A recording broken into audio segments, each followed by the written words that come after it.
தூய லூக்கா எழுதிய நற்செய்தியிலிருந்து வாசகம். அதிகாரம் 9, இறைவசனங்கள் 7 தொடக்கம் 9 வரை.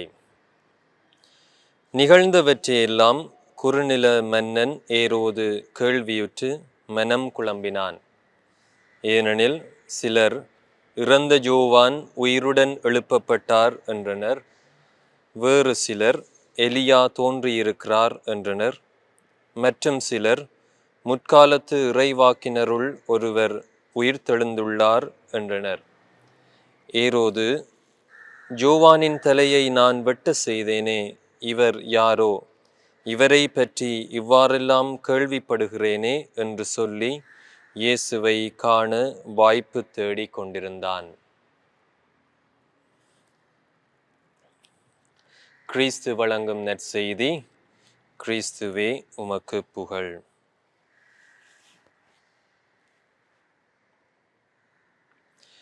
கிறிஸ்து இயேசுவிலே அன்புமிக்க சகோதர சகோதரிகளே, இயேசுவை காண வாய்ப்பு தேடிக் கொண்டிருந்தான். இன்றைய நற்செய்தி எங்களுக்கு ஒரு உண்மையை சொல்லித் தருகின்றது. நமது வாழ்க்கையிலே நாங்கள் இயேசுவை தேட வேண்டும். ஆண்டவர் இயேசு வாழ்ந்த காலத்திலே பல்வேறுபட்ட மக்கள் ஆண்டவர் இயேசுவை தேடினார்கள். பல ஒடுக்கப்பட்ட மக்கள், பல ஏழை எளியவர்கள் ஆண்டவர் இயேசுவை தேடி சென்றார்கள். ஆண்டவர் இயேசுவை காண வேண்டும் என்று விரும்பினார்கள்.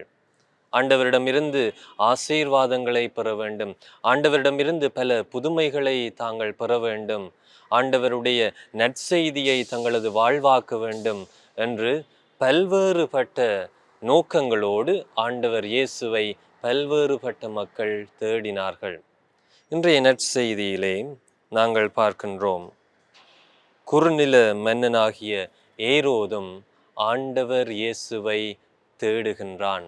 ஆண்டவர் இயேசுவை காண வேண்டும், அந்த வாய்ப்பை நான் பெற வேண்டும் என்று அவன் தனக்குள்ளே எண்ணிக்கொள்ளுகின்றான். கிறிஸ்து இயேசுவிலே அன்புமிக்க சகோதரங்களே, ஏரோது ஆண்டவர் இயேசுவை எதற்காக காண விரும்பினான் என்று நாங்கள் நமது மனங்களிலே எண்ணுகின்ற போது, இந்த ஏழை எளியவர்கள், ஒடுக்கப்பட்டோர் ஆண்டவர் இயேசுவை ஏன் தேடி சென்றார்கள்? அந்த மனநிலையோடு ஏரோது அரசன் தேடவில்லை. நாங்கள் பார்க்கின்றோம், ஆண்டவர் இயேசு பிறந்த உடனே 3 ஞானிகள் ஏரோதுவிடம் வந்து ஆண்டவர் இயேசுவை காண வேண்டும் என்று சொல்லுகின்ற போது ஏரோது குழம்புகின்றான். அவனது குழப்ப மனநிலை, ஏன் அந்த குழப்ப மனநிலை ஏற்படுகின்றது என்றால், தன்னை விட ஒரு பெரிய அரசன் தோன்றியிருக்கின்றானோ என்று அவன் தனக்குள்ளே எண்ணிக்கொண்டு ஆண்டவர் இயேசுவை கொல்வதற்காக வஞ்சக நெஞ்சோடு அவன் ஆண்டவர் இயேசுவை தேடுகின்றான். கிறிஸ்து இயேசுவிலே அன்புமிக்க சகோதரங்களே, ஆண்டவர் இயேசு விடுதலை தருபவராக இருக்கின்றார். நிலை வாழ்வை எங்களுக்கு அளிப்பவராக இருக்கின்றார். நல்வாழ்வை நாங்கள் பெற்றுக்கொள்ள வேண்டும் என்று ஆண்டவர் இயேசு விரும்புகின்றார். எனவே நாங்கள் ஆண்டவரை எப்போது நல்ல உள்ளத்தோடு நல்ல மனநிலையோடு தேடுகின்றோமோ அப்போதுதான் ஆண்டவர் இயேசுவை நாங்கள் கண்டுகொள்ள முடியும். ஏரோது ஆண்டவர் இயேசுவை காணவில்லை. ஏனென்றால் அவன் தீய எண்ணத்தோடு வஞ்சக நெஞ்சோடு ஆண்டவர் இயேசுவை தேடினான். அவனால் கண்டுபிடிக்க முடியவில்லை. மாறாக ஒடுக்கப்பட்டோர், ஏழை எளியவர்கள் ஆண்டவர் இயேசுவிடமிருந்து நற்செய்தியை பெற வேண்டும், தங்கள் வாழ்க்கைக்கு நல்ல விழுமியங்களை பெற வேண்டும், அற்புதங்களை பெற வேண்டும், புதுமைகளை பெற வேண்டும் என்று விரும்பிய ஒவ்வொருவரும் நம்பிக்கையோடு ஆண்டவர் இயேசுவை தேடினார்கள். அங்கே ஆண்டவர் இயேசுவை கண்டுகொண்டார்கள். நாங்கள் நற்செய்திகளிலே பார்க்கின்றோம், சக்கேயு அத்தி மரத்திலே ஏறி ஆண்டவர் இயேசுவை பார்க்க வேண்டும் என்று சொல்லுகின்ற போது ஆண்டவருடைய பார்வை அவன் மேல் விழுகின்றது. ஆண்டவர் அவனது வாழ்க்கையை நிறைவாக ஆசீர்வதிக்கின்றார். அதை நாங்கள் பார்க்கின்றோம். இவ்வாறு பல்வேறுபட்ட மனிதர்களை நாங்கள் இந்த இறைவார்த்தையிலே பார்க்கின்றோம். ஆண்டவர் இயேசு அவர்களை பார்க்கின்றார்.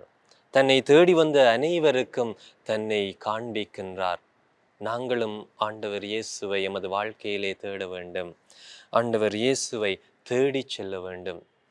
ஒரு முறை ஒரு கிறிஸ்தவ கிராமத்திலே ஒருவர் அங்கே பார்க்கின்றார், பல்வேறுபட்ட குழப்ப நிலைகள், சண்டைகள், சச்சரவுகள், ஒருவருக்கொருவர் விட்டு கொடுக்காமை, போட்டி, பொறாமை என்று அந்த கிறிஸ்தவ கிராமத்திலே பல தீய செயல்கள் மலிந்து காணப்பட்டது. அப்போது அந்த மனிதர் யாரையோ தேடி செல்லுகின்ற போது அந்த கிராமத்திலே இருந்த ஒருவர் கேட்டார், யாரை தேடுகின்றாய்? அப்போது அந்த மனிதன் சொன்னான், நான் கிறிஸ்துவை தேடுகின்றேன். கிறிஸ்து இயேசுவிலே அன்புமிக்க சகோதரங்களே, எங்கே தீய செயல்கள், தீய குணங்கள் இருக்கின்றதோ அங்கே ஆண்டவர் இயேசுவை நாங்கள் காண முடியாது. எனவே நாங்கள் ஆண்டவர் இயேசுவை காண வேண்டும், தேடிச் செல்ல வேண்டும். ஆண்டவர் இயேசுவை வெளியிலும் தேட வேண்டும், எங்களுக்குள்ளும் தேட வேண்டும்.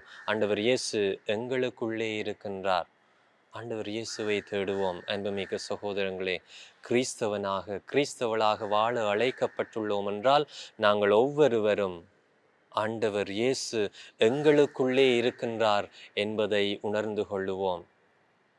ஆண்டவர் இயேசுதான் நமக்கு நிலை வாழ்வை, நல்வாழ்வை தருகின்ற ஆண்டவராக இருக்கின்றார். அதனால்தான் தூய பேதுரு சொல்லுகின்றார், யோவான் செய்தி 6வது அதிகாரம் 68வது வசனத்திலே, ஆண்டவரே, நாங்கள் யாரிடம் போவோம்? நிலை வாழ்வை தருகின்ற வார்த்தைகள் உம்மிடம் தானே உள்ளன. ஆண்டவர் நிலை வாழ்வை எமக்கு தருபவராக இருக்கின்றார். அவர் தருகின்ற அந்த நிலை வாழ்வை எங்களுக்குள்ளே நாங்கள் பெற்றுக்கொள்ளுவோம். அப்போது ஆண்டவர் எமக்கு நிலையான நல்வாழ்வை அளிப்பார், பரிசாக அளிப்பார். எனவே ஆண்டவர் இயேசுவை நாங்கள் தேடி செல்லுவோம். அவர் தருகின்ற அந்த அமைதியை நாங்கள் மற்றவர்களுக்கும் கொடுக்கின்ற அவருடைய சீடர்களாக வாழுவோம். ஆமேன்.